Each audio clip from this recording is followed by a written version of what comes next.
Hello everyone. GS के ये सबसे महत्वपूर्ण टॉप 50 प्लस क्वेश्चंस हैं और इन क्वेश्चंस को अगर आप लोग करते हैं तो आपको निश्चित रूप से किसी भी एग्जाम में बहुत बेनिफिट मिलेगा। ये मॉडर्न हिस्ट्री के बहुत ही इंपॉर्टेंट क्वेश्चन हैं। ये सभी के सभी प्रीवियस ईयर बेस्ड क्वेश्चन हैं। ये सभी एग्जाम्स के लिए इंपॉर्टेंट हैं, चाहे वो आरओ का एग्जाम वो भी आने वाला है, यूपीपीसीएस का एग्जाम होगा, यूपीएससी का एग्जाम, एसएससी का एग्जाम हो या फिर किसी भी प्रकार का रेलवे का एग्जाम हो, जैसे लोको पायलट का एग्जाम है या फिर टेक्नीशियन का एग्जाम है। इन सभी एग्जाम्स में इसी टाइप के क्वेश्चन आएंगे, इसलिए आप इस वीडियो को कंप्लीट देखना। पहला क्वेश्चन है, महात्मा गांधी को गोली किसने मारी थी? देखिए, महात्मा गांधी से जितने संबंधित क्वेश्चन है मैं प्रीवियस ईयर वीडियो में जो जितने भी बनाए मैंने उन सभी में डिस्कस कर चुका हूँ पूरा। फिर भी आप देखिए एक बार, नाथूराम गॉडसे ने इनको गोली मारी थी। डेट थी 30 जनवरी 1948। ठीक है, यहां से दो क्वेश्चन ध्यान रखेंगे। देखिए, नाथूराम गॉडसे ने 30 जनवरी को गोली मारी थी, इसीलिए 30 जनवरी को हम लोग सेलिब्रेट करते हैं शहीद दिवस के रूप में। देखिए, शहीद दिवस भगत सिंह के लिए भी सेलिब्रेट किया जाता है, ध्यान रखेंगे।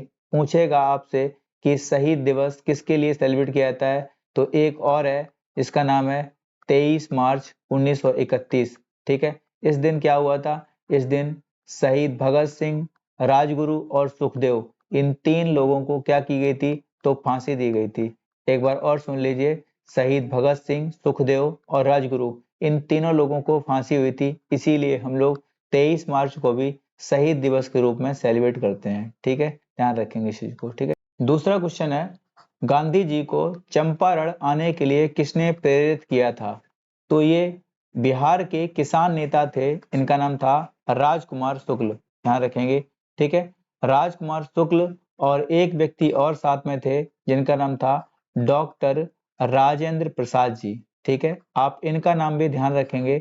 डॉक्टर राजेंद्र प्रसाद जी भी इनके साथ शामिल थे, ध्यान रखेंगे, जो कि हमारे देश के पहले राष्ट्रपति बनते हैं। ठीक है, होता क्या है कि 1916 का जो लखनऊ अधिवेशन था, 1916 के लखनऊ अधिवेशन में जो राजकुमार शुक्ल हैं और राजकुमार शुक्ल और डॉक्टर राजेंद्र प्रसाद ये महात्मा गांधी से मिलते हैं लखनऊ अधिवेशन में।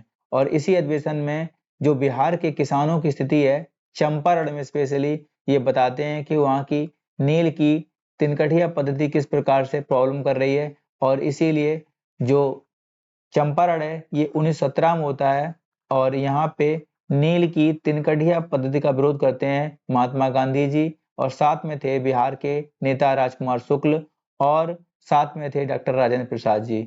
और अंग्रेजों को ये बात स्वीकार भी करनी पड़ती है, क्योंकि उस समय तक फ्रांस में जो नील है उसकी जो आर्टिफिशियल नील की खोज कर ली गई थी, इसीलिए नील की खेती पे दबाव बनाना बंद कर दिया था।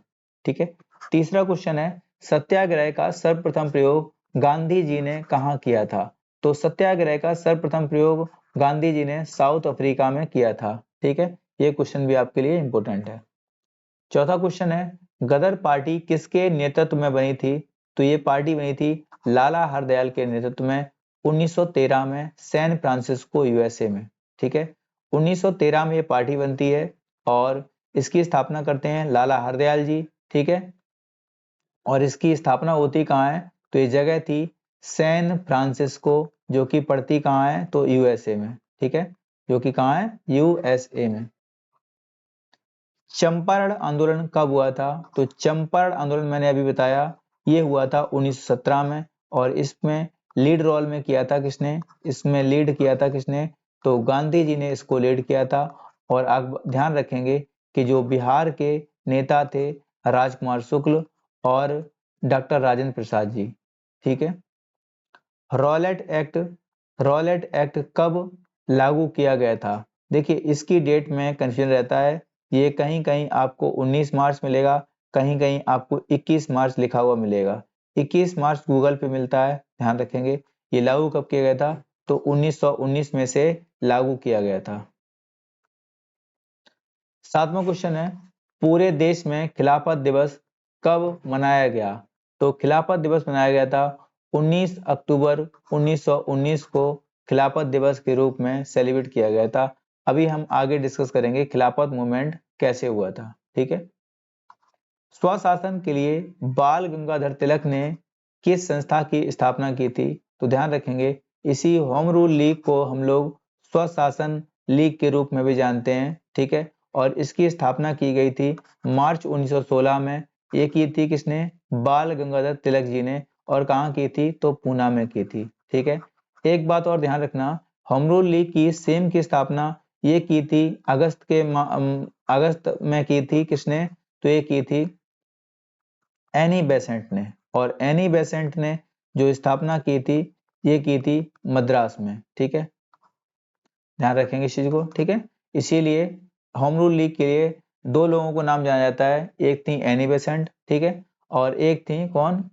एनी बेसेंट, और दूसरे थे बाल गंगाधर तिलक जी। लेकिन तिलक जी की जो थी इसकी स्थापना पहले हुई थी और एनी बेसेंट जी की बाद में हुई थी। ठीक है, ये भी ध्यान रखेंगे।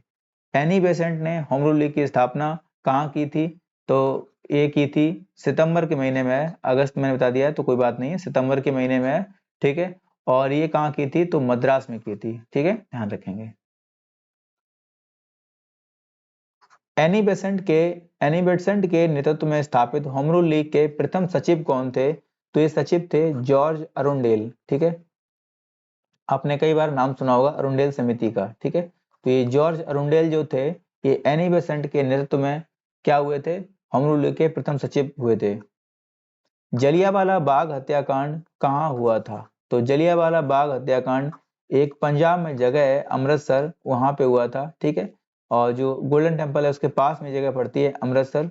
ठीक है, और अमृतसर में ही गोल्डन टेम्पल है हालांकि। ठीक है, वहीं पे एक जल्ली नाम की व्यक्ति की संपत्ति है जिसका नाम था जलियांवाला बाग, और वहीं पे जनरल डायर ने गोली चलवा दी थी। और ये थी डेट 13 अप्रैल। ठीक है, एक मिनट रुकना, इसकी जो डेट है वो कितनी है? तो ये 13 अप्रैल 1919। हाँ सही है, 13 अप्रैल 1919 को जनरल डायर ने गोली चलवा दी थी। ठीक है, साबरमती आश्रम की स्थापना किसने की थी? तो साबरमती आश्रम की स्थापना की थी महात्मा गांधी ने। ठीक है, इसी साबरमती आश्रम को आप लोग ध्यान रखेंगे इस चीज को, हालांकि इसकी 1915 में स्थापना होती है, ध्यान रखेंगे। और इसी को जो है साबरमती आश्रम के नाम से जाना गया है, और इसी आश्रम को हरिजन आश्रम के नाम से जाना गया है, और इसी को सत्याग्रह आश्रम के नाम से भी जाना गया है। तो आप सब नाम ध्यान रखेंगे। एक पहला नाम कौन सा हो जाएगा? सत्याग्रह आश्रम। दूसरा पूछ लेगा कौन सा है? तो हरिजन आश्रम। ठीक है, ठीक है, ये ध्यान रखना, ये साबरमती नदी के किनारे स्थित है, इसीलिए इसे कहा गया साबरमती आश्रम। और इसकी स्थापना महात्मा गांधी ने की थी 1915 में। महात्मा गांधी ने साबरमती आश्रम की स्थापना कब और कहाँ की थी?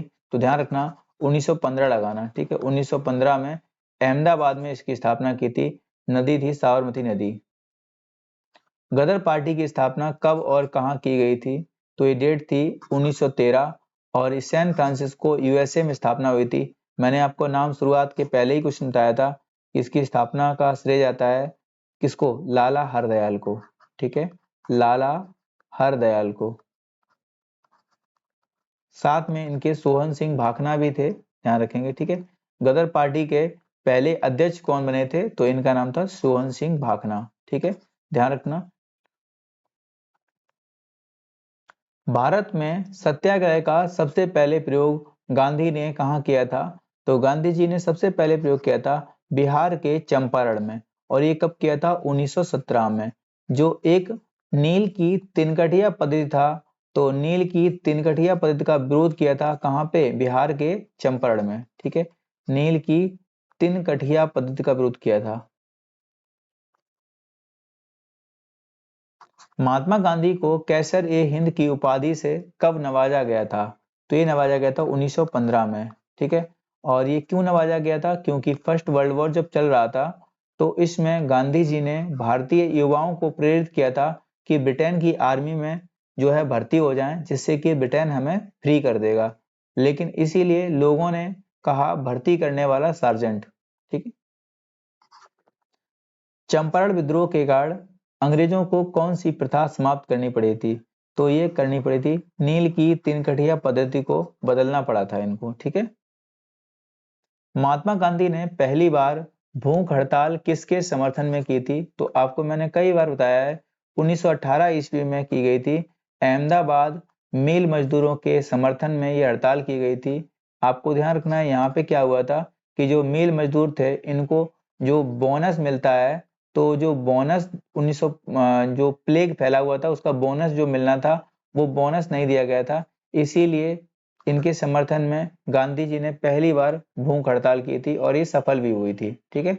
हालांकि पूरा तो भत्ता नहीं मिल पाया था लेकिन 50% मिल गया था। 1918 ईस्वी में महात्मा गांधी ने गुजरात के खेड़ा जिले में कौन सा आंदोलन चलाया था? तो ये चलाया था कर नहीं आंदोलन, मतलब कि ये आंदोलन भी 1918 में चलाया गया था, कर नहीं आंदोलन, ठीक है। कांग्रेस के किस अधिवेशन में नरम और गरम दल में एकता हो गई थी? देखिए, एकता होने से पहले आप समझ लीजिए कि इनमें अलगाव कब हुआ था, मतलब ये विघटित कब हुए थे? तो इनमें विघटन हुआ था कब? तो ये अधिवेशन था 1907 का अधिवेशन था, जो कि सूरत में हुआ था। कहाँ पे हुआ था? तो ये सूरत में अधिवेशन हुआ था और यहाँ पे कांग्रेस दो धड़ों में बट गई थी, एक था गरम दल और दूसरा था नरम दल, ठीक है। गरम दल में स्पेशली तीन नेताओं को जाना जाता है, लाला लाजपत राय और लाल बाल पाल, ठीक है। आप ध्यान रखेंगे इनको तीनों नाम को, ठीक है, पूछे गए हैं कई बार। लाला लाजपत राय, बाल गंगाधर तिलक और बिपिन चंद्र पाल, ठीक है। और नरम दल में आप ध्यान रखेंगे जैसे बहुत सारे नेता हो जाएंगे, बदरुद्दीन तैयब जी हो जाएंगे इसमें, और बहुत सारे नेता हो जाएंगे, दादा भाई नौरोजी हो जाएंगे, ठीक है। और जैसे जो नेहरू जी के पिताजी थे मोतीलाल नेहरू जी हो जाएंगे, इसमें बहुत सारे लीडर थे, ठीक है। और डब्ल्यू.सी. बनर्जी हो जाएंगे, ठीक है। कांग्रेस के किस अधिवेशन में नरम और गरम दल एकता हुई? तो ये आ जाएगा 1916 का अधिवेशन था, जो कि लखनऊ में हुआ था और इसकी अध्यक्षता की थी अंबिका चरण मजूमदार ने, ठीक है। अंबिका चरण मजूमदार इस अधिवेशन के अध्यक्ष थे, लेकिन इस अधिवेशन में जो लीड रोल में भूमिका निभाई थी वो दो व्यक्तियों ने निभाई थी, एक थे तिलक जी, एक थे तिलक जी और दूसरी थी एनी बेसेंट, ठीक है, एनी बेसेंट जी, ठीक है। तो तिलक जी ने बेसिकली जो गरम दल था नरम दल था इन दोनों को मिलाया था, लेकिन एनी बेसेंट को इसमें जो कांग्रेस के साथ में मुस्लिम लीग को ऐड करने का श्रेय गया, इसीलिए एनी बेसेंट को एक उपहार के रूप में 1917 में जो अधिवेशन हुआ कांग्रेस का, इसकी अध्यक्षता दी गई और इसी में पहली महिला बनी थी ये कांग्रेस की अध्यक्षता करने वाली, ठीक है, ध्यान रखेंगे। और ये अधिवेशन हुआ कहाँ था? तो कलकत्ता में हुआ था, ठीक है। और जो लखनऊ अधिवेशन था इसी में आप समझ लीजिए कि गरम दल नरम दल तो मिल गए थे और इसी के साथ में जो हुआ था, कौन मिल गया था? मुस्लिम लीग भी शामिल हो गई थी, ठीक है। हालांकि 1918 में फिर से अलगाव हो जाता है, लेकिन आपको ध्यान रखना है इसको भी। मुस्लिम लीग और कांग्रेस ने मिलकर किस अधिवेशन में एक संयुक्त समिति की स्थापना किया था? तो ये था लखनऊ का अधिवेशन, जो कि हमने बताया 1916 में हुआ था और इसकी अध्यक्षता किसने की थी? अंबिका चरण मजूमदार ने, ठीक है। अब आप लोग बताइए कि मुस्लिम लीग की स्थापना कब हुई थी? तो 1906 में हुई थी और इसकी स्थापना करने का श्रेय जाता है सलीम उल्लाह खां और आगा खान को, ठीक है। अब आप लोग कमेंट करके बताना कि मुस्लिम लीग की जो पहली बैठक हुई थी ये कब हुई थी, ठीक है। गांधी जी ने रॉलेट एक्ट के विरोध में देशव्यापी हड़ताल कब शुरू की थी? तो आप ध्यान रखेंगे 6 अप्रैल 1919 को गांधी जी ने रॉलेट एक्ट के विरोध में हड़ताल स्टार्ट की और इनको 8 अप्रैल को ही इनको गिरफ्तार कर लिया जाता है, ठीक है। 8 अप्रैल 1919 को इनको गिरफ्तार कर लिया जाता है और आंदोलन बहुत तेज होता है। रॉलेट एक्ट को हम लोग काले कानून के नाम से भी जानते हैं। किसके नाम से? काला कानून के नाम से जानते हैं, क्योंकि आपको पता है इसी एक्ट में ही था कि कोई भी व्यक्ति बिना अपील बिना दलील के किसी को भी गिरफ्तार कर सकते हैं। जो हमारे यहाँ जो जो एक तरीके से जो मूवमेंट चल रहे थे इनको कंट्रोल करने के लिए इस एक्ट को लाया गया था। किसी भी व्यक्ति की किसी भी प्रकार की गतिविधि को देखते हुए उसको गिरफ्तार कर सकते थे और कोई भी उसको छुड़वा नहीं सकता था, ठीक है। इसीलिए इसको काला कानून कहा गया और गांधी जी ने जो है 6 अप्रैल को इसका विरोध किया और 8 अप्रैल को उनको गिरफ्तार कर लिया गया। ठीक है, आप ध्यान रखेंगे इसी के बाद गांधी जी ने जो यहाँ पे विरोध हुआ, इसके बाद पंजाब में विरोध हुआ, जो डॉक्टर सत्यपाल मलिक और सैफुद्दीन किचलू को पकड़ा गया वहां से, और इसके बाद जलियांवाला बाग हत्याकांड हुआ। इसके बाद गांधी ने असहयोग आंदोलन स्टार्ट किया, और हालांकि असहयोग आंदोलन जो स्टार्ट किया, नॉन कॉपरेशन मूवमेंट जो स्टार्ट किया गांधी जी ने, तो उसमें क्या होता है, चौरी चौरा कांड हो जाता है। उसके बाद क्या होता है कि गांधी जी इसको बंद कर देते हैं, जिसके बाद गांधी जी का खुद का ही विरोध स्टार्ट हो जाता है। ठीक है, अब देखिए जलियांवाला बाग हत्याकांड कब हुआ था, तो ये हुआ था 13 अप्रैल 1919 को, और दिन था बैसाखी का। ध्यान रखेंगे, दिन था बैसाखी का। इससे संबंधित सारे क्वेश्चन है, इसलिए मैं इसको पूरा डिटेल में नहीं करवा रहा हूं यहाँ पे, और आगे करवा दूंगा अभी। ठीक है, खिलाफत आंदोलन किसके खिलाफ शुरू किया गया था, तो आप ध्यान रखेंगे मित्र राष्ट्रों के खिलाफ ये शुरू किया गया था, सेंट्रल अलायंस का था ये मूवमेंट था। हालांकि क्या हुआ था कि जो खिलाफत मूवमेंट क्या था कि जो मुस्लिम्स के जो खलीफा थे, मुस्लिम के जो तुर्की के जो खलीफा थे, इनके ऊपर ही चढ़ाई कर दी गई थी ब्रिटेन के द्वारा। इसीलिए ब्रिटेन के खिलाफ एक मूवमेंट स्टार्ट किया गया। दो नाम था इनका, मोहम्मद अली और शौकत अली। मोहम्मद अली और शौकत अली, ये दो बंधु थे। इन्हें शौकत अली बंधु के नाम से भी जाना गया है, शौकत अली बंधु। ठीक है, और इन दो लोगों ने एक मूवमेंट स्टार्ट किया जिसे कहा गया खिलाफत आंदोलन, और इसका अध्यक्ष बनाया किसको, तो गांधी जी को। ठीक है, इसका अध्यक्ष किसको बनाया, तो गांधी जी को इसका अध्यक्ष बनाया, और इंडिया में इसको स्टार्ट किया गया था। ठीक है, हालांकि हुआ क्या था, देखिए खिलाफत आंदोलन क्या था कि जब ब्रिटेन ने खिलाफ, जो देखिए मुस्लिम्स का एक सबसे बड़ा जो पद था, इसका नाम था खलीफा। ठीक है, और इसी पद के लिए मुस्लिम्स जो है एक तरीके से पूरी शहादत देते थे। और हुआ क्या था कि जो ब्रिटेन था इसके ऊपर ही चढ़ाई कर दिया, तो इसके ऊपर क्या हुआ, खलीफा के समर्थन में जो मुस्लिम्स थे अदर कंट्रीज में, उन लोगों ने इसके समर्थन में प्रदर्शन किया। इसे ही खिलाफत मूवमेंट के नाम से जाना गया। ठीक है, जलियांवाला बाग हत्याकांड का नेतृत्व किसने किया था, तो ये किया था जनरल डायर ने। ठीक है, ध्यान रखेंगे।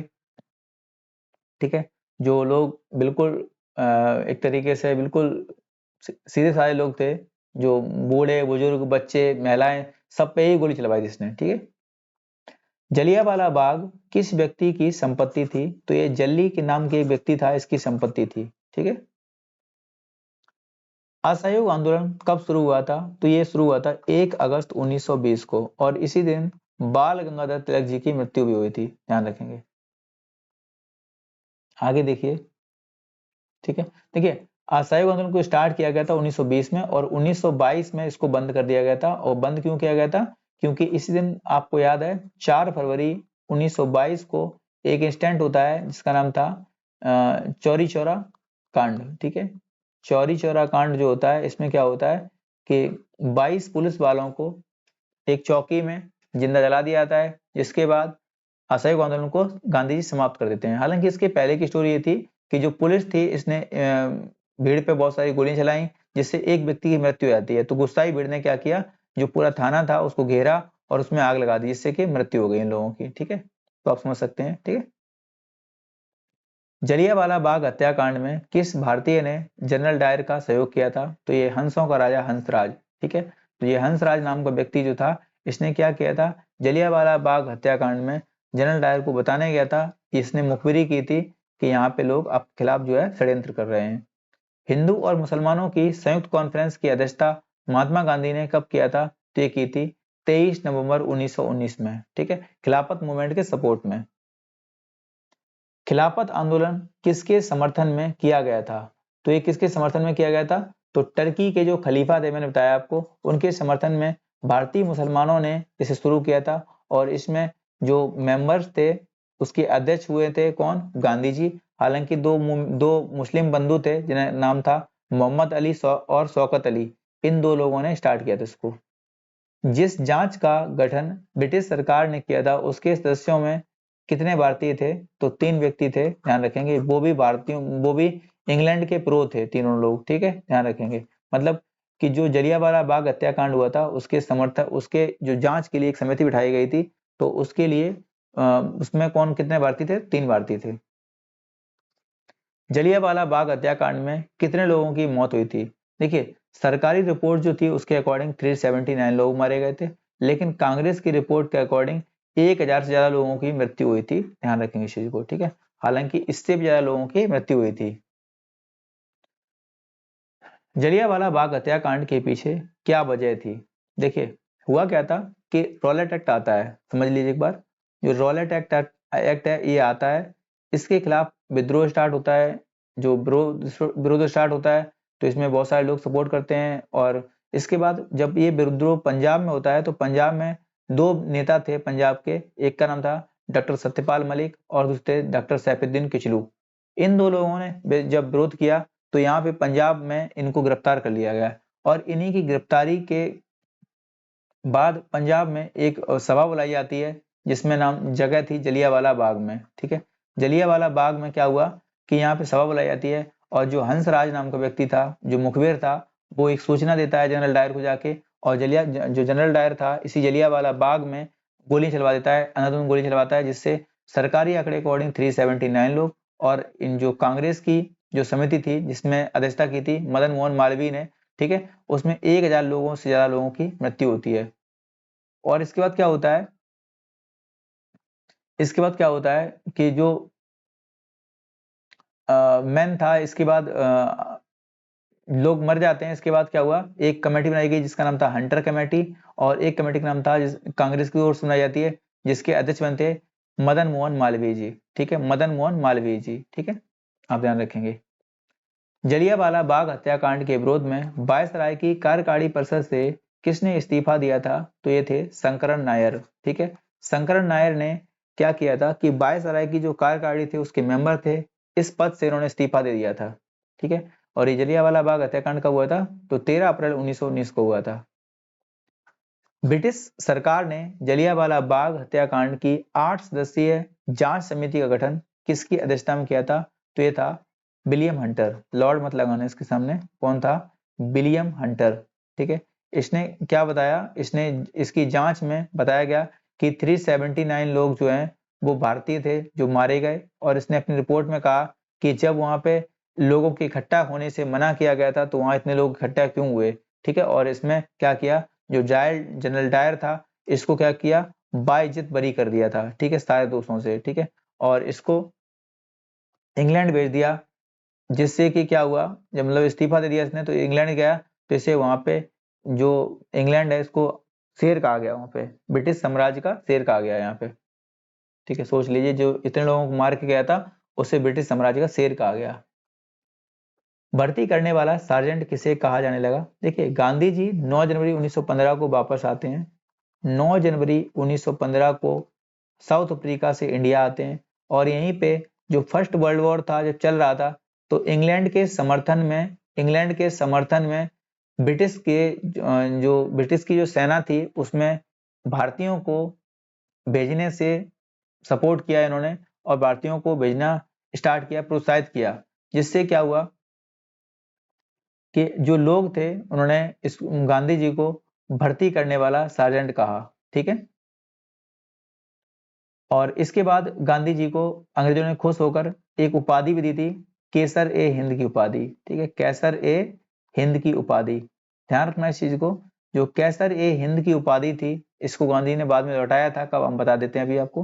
देखिए, 1919 का जो रॉलेट एक्ट आता है, इसके विरोध में दो व्यक्तियों को गिरफ्तार किया जाता है, जलियांवाला बाग हत्याकांड होता है, और इसके बाद एक गांधी जी मूवमेंट चलाते हैं, असहयोग आंदोलन। हालांकि ध्यान रखना इस चीज को कि सबसे पहले जो इस्तीफा दिया था रविन्द्रनाथ टैगोर ने नाइटहुड की उपाधि त्यागी थी, नाइटहुड की उपाधि त्याग दी थी। इसके बाद जो जमनालाल बजाज थे, जो जमनालाल बजाज थे, जिसे गांधी जी अपना 5वां पुत्र भी मानते थे, और इन्होंने क्या किया, राय बहादुर की उपाधि त्याग दी इन्होंने, ठीक है।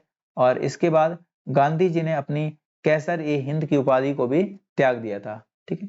क्वेश्चन पूछा गया है कि रॉलेट एक्ट क्या था? एक ऐसा कानून जिसके तहत किसी भी संदेहास्पद व्यक्ति को बिना मुकदमा चलाए गिरफ्तार किया जा सकता था, जिसके खिलाफ उसके खिलाफ ना तो कोई अपील होगी, ना दलील होगी, और ना ही कोई वकील दिया जा सकता था। ऐसा ये मूवमेंट था रॉलेट एक्ट मूवमेंट, ठीक है, ध्यान रखेंगे, ठीक है। कब आया था? तो ये 1919 में आया था, ठीक है।